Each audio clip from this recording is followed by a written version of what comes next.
Hi there, and welcome back to the Confessions from the Home Office podcast.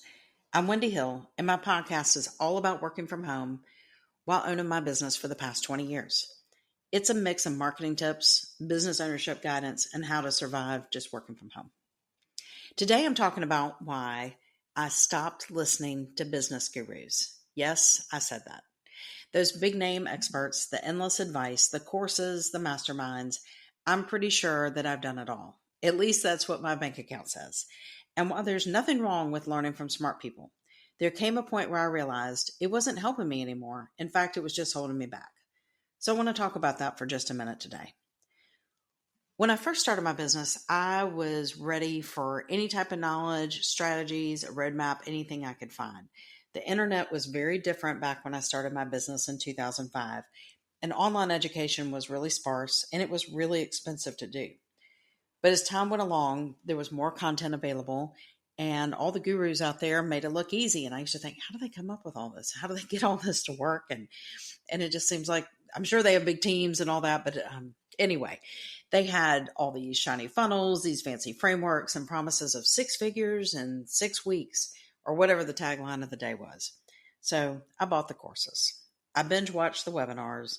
Any extra time I had on the weekends or late at night after the kids were asleep, I was buckled down, ready, saying, this is the one that's going to be it. I would get my new notebook out, a new pen, and I would say, this is going to be the one. Once I get done with this, I've got everything I need. And I really tried to mold my business into their formula because they had the success that I wanted. So why wouldn't it work? And for a while, it felt good. It was structured. I was doing all the right things. They were kind of telling me what to do, this step, now this step, and this step. But underneath, I really started noticing I was just getting frustrated and tired. And then I felt like things were really starting to fall apart. I would follow a guru's step-by-step marketing plan and my results would be okay. Or I would try to mimic their messaging and it just felt kind of off. And then I started to second guess myself, which everybody in business does this. Every decision became a swirl of, what would this person do? What would this person have said? How would this person have designed this? And I really lost sight of my own instincts. And then I started thinking, I've gotten pretty far on my own. I'm not starving. I'm paying my bills. We're going on vacation. I have a profit.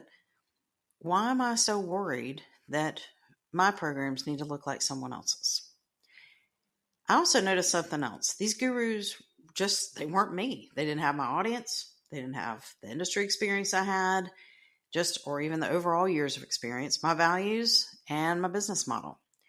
Some of them were in completely different stages of life than me, but I kept measuring my progress against their highlight reels on Instagram, and I was really, really tired. So the turning point came for me after a launch in 2023. I had followed every guru tip to the letter, all the email sequences, all the social posts, the perfect sales page, and the launch came and it did okay, but it didn't do great. Not compared to all the hours and the time and all the thinking that I had put into it. I would say that it didn't bomb, but it was pretty close.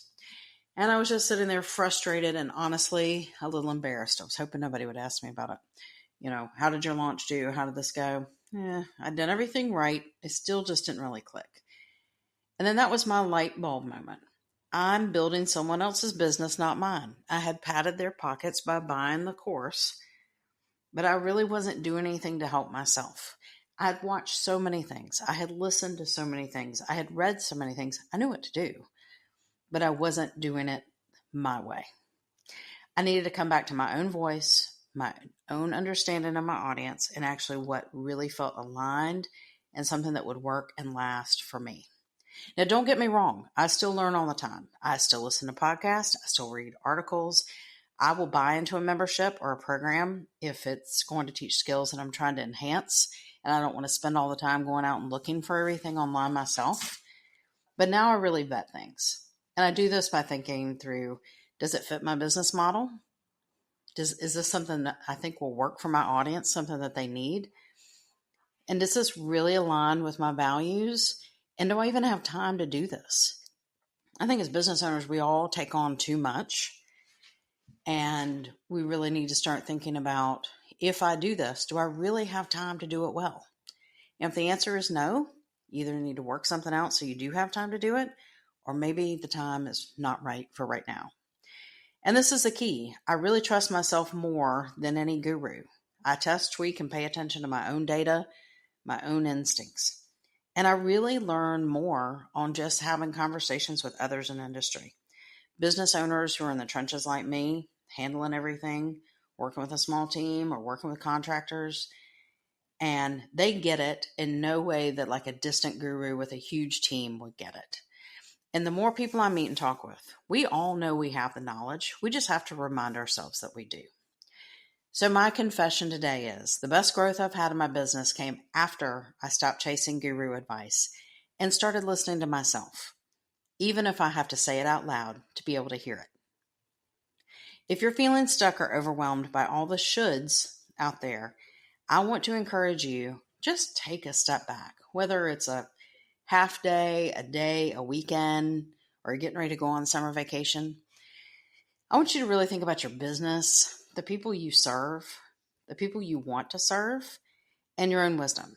That's where the magic really happens.